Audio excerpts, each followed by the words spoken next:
Hey guys, it's me Matthew again, and today I'm going to be reading another one of the books that I have written down called The Morphling Civil Wars. And for those who don't know what a Morphling is, it's a human who's able to morph into another animal. Like, say, in this particular instance, he could be a human then morph into, let's say, a bear or an eagle, so on and so forth. And well, you basically are able to help hunt, do whatever you need. Well, also, well, you'll listen here in a moment. But anyways, I hope you enjoy the story. Chapter 7, A Day's Return. When I got home after a long day, I knocked on the door. Sabria, I'm home. Sabria came over. Sabria, I'm so glad you're home. How was the trip? Informative, and an agreement has been made. Also, there's another thing I want to talk about, but I'll have to send someone to the old village in order to find out for sure. Sabria, wait, what did you find out? I sighed. My dad may be an elemental master of nature, water, ice, and earth. Sabria, and how do you know about this for a fact?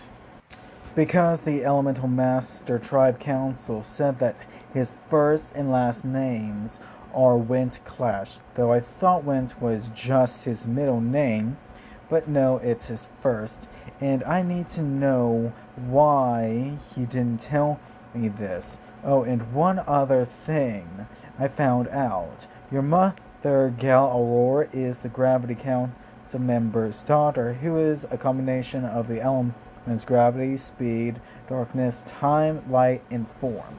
Which means you are able to do the same thing she's able to do, but in the morning I'll send a messenger to escort them here to tell us why they didn't tell us, and have them train us to use our powers so that we can end a conflict before it starts. Sabria, and this Gravity Council member told you this with the other council members reacting the same way? Shocked? Yes, they did, and I was just as shocked about this as you, but I think I now understand why our natures are like this now. Sabria, you'll always be my landscape, and you my beautiful beloved horizon. We kissed, then went to bed after we ate dinner. The next morning I woke up early for some reason, but didn't question it. I went to one of our escorts. Can you please get my parents, Mr. and Mrs. Clash, as well as Mrs. Aurora here? They'll be in the old village. Escort. Yes, sir, but may I ask what this is about? You'll all find out in due time, but for right now, I need you to escort them here to my home so that Sabria and I can ask some questions that we're trying to ask. Escort. Okay then, I'll be back in an hour. Thank you. The escort nodded and headed off to get them. I went ahead and ate breakfast before they got here. After Sabria and I ate breakfast, we had time to spare, so we quickly checked on things, and then the gate barrier was opened. My mother called out. Mother. Hey Sabor, what do you want to talk about? Let's talk inside our house about that. My mother spoke with a questioning tone. Mother. Okay. We all went into our house. The reason we had you three come here is because Sabria and I know two of y'all's secrets that we need you to bring out into to the open. We need honesty, Father and Mrs. Aurora. Mother. Went? Father, you found the GTDS Council, didn't you? No, our researchers and explorers did. One of them just escorted me there so that we could make an agreement that involves the safety of our village with the additional knowledge that was brought up among the agreement. Father, well, it's true. I am an elemental master of nature, water, ice, and earth, though I wasn't sure if you'd even inherit those powers.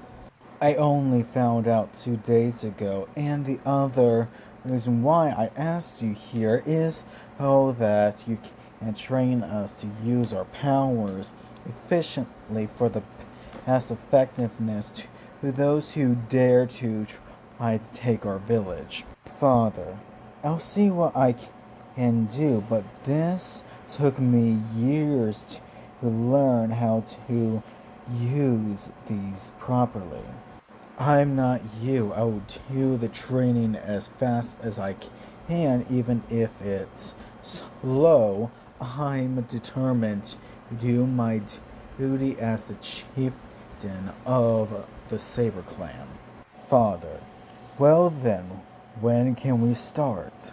Right after I make an announcement to the village what's going on with Sabria and I. Father, okay then, I'll be ready, but I need to talk to your mother real quick. You mean the reason why you didn't say anything to the two of us? Father, yeah, I'm definitely going to get hurt during this talk with her. You're lucky I didn't do it for her or before her. He nervously laughed. Father, well, I'll get to that. Yeah. I walked over to the next room where Sabria and her mother were, catching her mother walking out angry. I went over and gave Sabria a hug while she was crying. Sabria, she said that she wouldn't train me because she wanted to leave her past behind her. I was going to ask what happened. She slapped me. I'll always be your landscape. Sabria, and I, your beautifully beloved Horizon. Feel better? Sabria, a bit better, but could you please see about getting the truth out of her? I'll see about her telling you herself while I talk to her. Sabria, thank you. I walked outside and Mrs. Aurora snapped my way. Aurora, why did you have to put your village here of all places? Not by choice. We were given this place by our chieftain. Aurora, then why did you have found that council, let alone that damn cave? It was discovered through constructing this place by one of our new, more lively members, a Cree. Aurora, it was found by a kid with dumb luck? Yeah, but at least an agreement was made out of it to keep our village safe if we were to lose this place. Aurora, with how well you have secured this place, you could have fooled me. That slap wasn't meant for me, wasn't it? Or for who found the cave. She froze for a sec. Aurora, I did it because I had a flashback of my parents being harsh on me, not allowing me to do my own thing because they're paranoid and too drunk to let me do anything that wasn't doing what they asked of me. I see. Mind if I give you a hug? Aurora, I don't need your pity. No pity, just instincts. Aurora, fine, okay. I sat down with her, giving her a hug.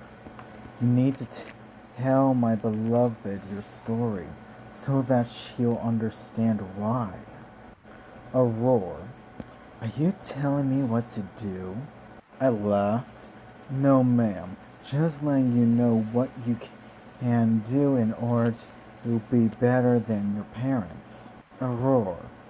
How do you suppose I tell her? By ignoring any flashbacks you may get, not being angry, being more calm, listening to her when she asks you a question, as well as listening to your own tone or yourself so you can make sure you don't do anything wrong. And on top of that, give her a hug in the end to let her know you still love her, then train her so she can help me to protect everyone, including her protecting you. Aurora, what if I slip somehow?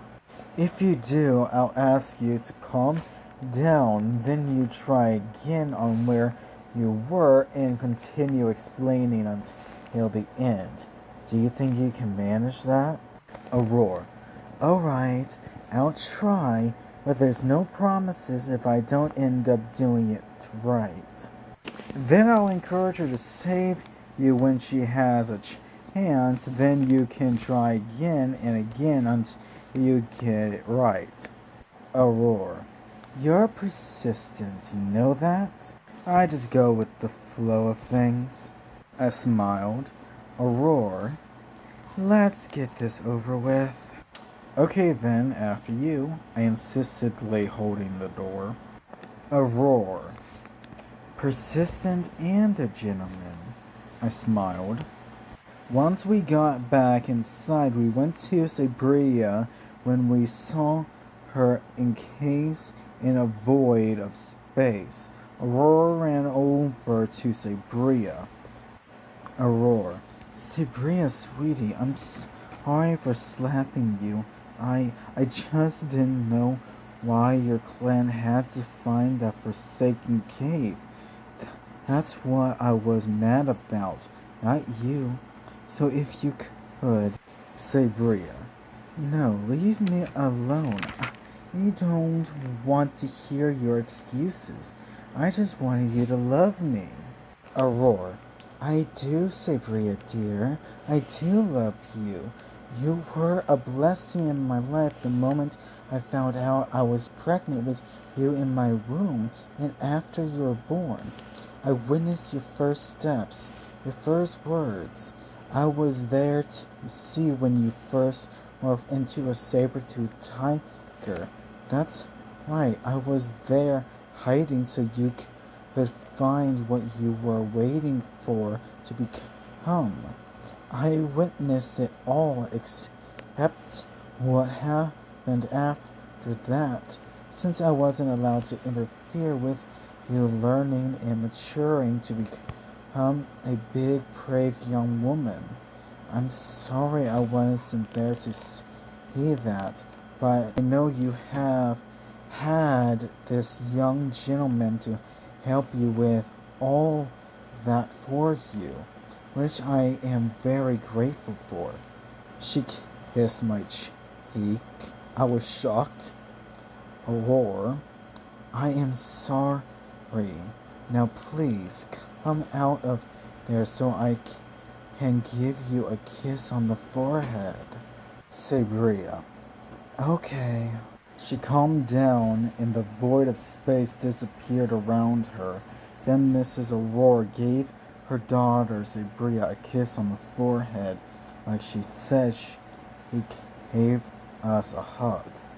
Aurora, I don't want you two to leave each other. You don't need to worry about that, ma'am. We are a thing after all. Aurora, I know, but... Sabria, but nothing. Also, I'm ready for you to let go, Mother. She let us go from the hug. So I guess it's time for that announcement. Sabria, guess so. See you when I'm done. I love you. Sabria, love you too. We kissed, then I opened the door to make my announcement. To be continued.